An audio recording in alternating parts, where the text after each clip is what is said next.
Bismillahirrahmanirrahim. Assalamualaikum warahmatullahi wabarakatuh.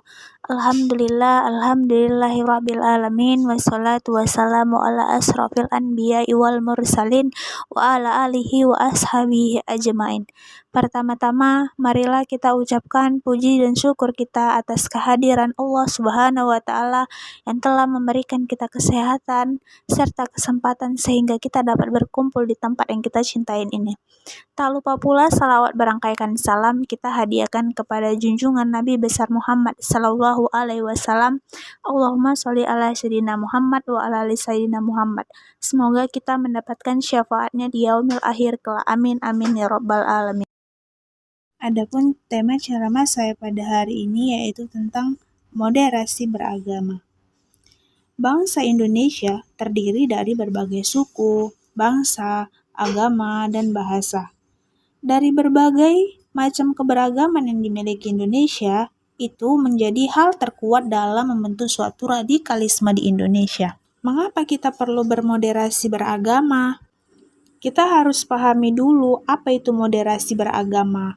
Moderasi beragama adalah cara pandang atau sikap beragama yang mengamalkan esensi ajaran-ajaran agama yang hakikatnya mengandung nilai-nilai kemanusiaan dan menebarkan kemaslahatan bersama dengan tidak berlebihan atau tidak ekstrim.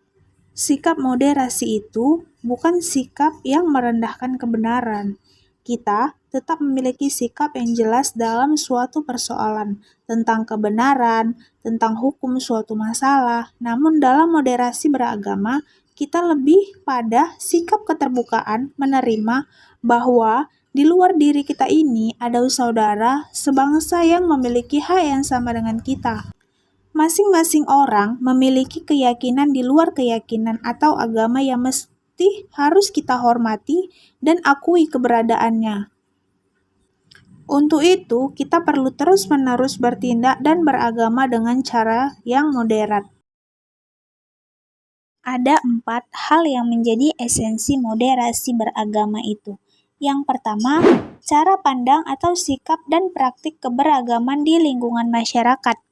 Yang kedua, terkait dengan pengalaman esensi agama yang hakikatnya adalah kemanusiaan dan kemaslahatan bersama.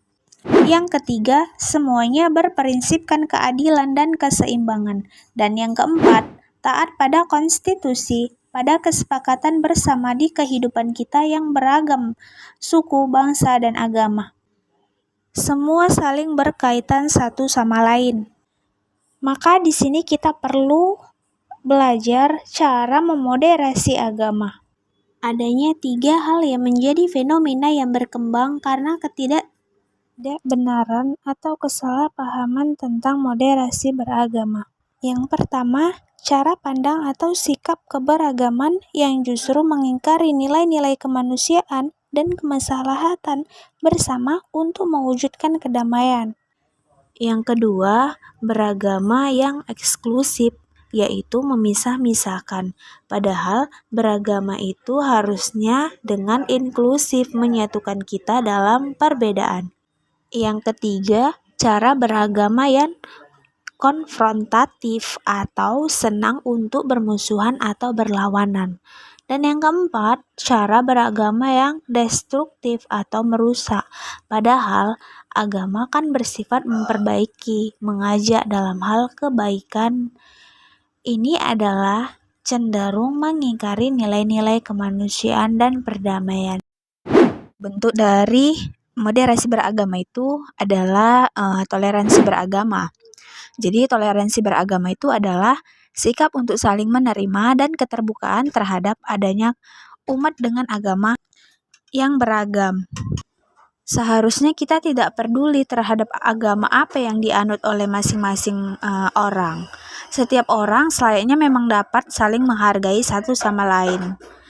Tujuan dari toleransi beragama itu untuk membuat suasana atau situasi yang harmonis serta dapat menciptakan kerjasama antar umat beragama. Bentuk kerjasama antar umat beragama dapat terjadi dalam berbagai bentuk. Yang pertama itu adalah penegakan hukum. Agama itu membuat kita dapat menghilangkan sifat diskriminasi yang terjadi dalam berbagai bentuk atau cara. Yang kedua adalah perbaikan moral. Sebab berbagai masalah kejahatan tidak terlepas dengan masalah moral dan akhlak. Masalah moral sangat erat hubungannya dengan iman dan takwa seseorang kepada Allah Subhanahu wa taala.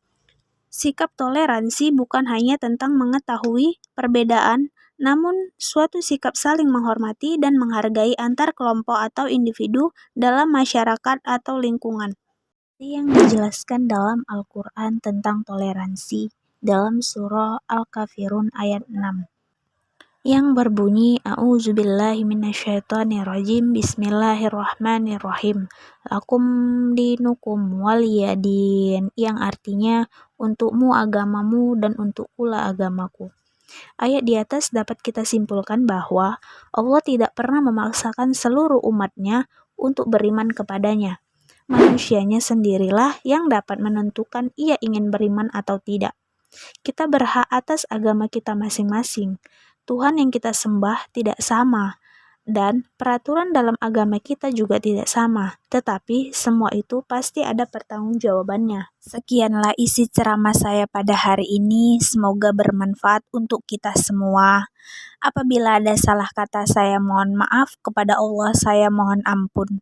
Kalau ada sumur di ladang boleh kita menumpang mandi. Kalau ada umur yang panjang boleh kita berjumpa lagi. Wabillahi taufik wal hidayah. Wassalamualaikum warahmatullahi wabarakatuh.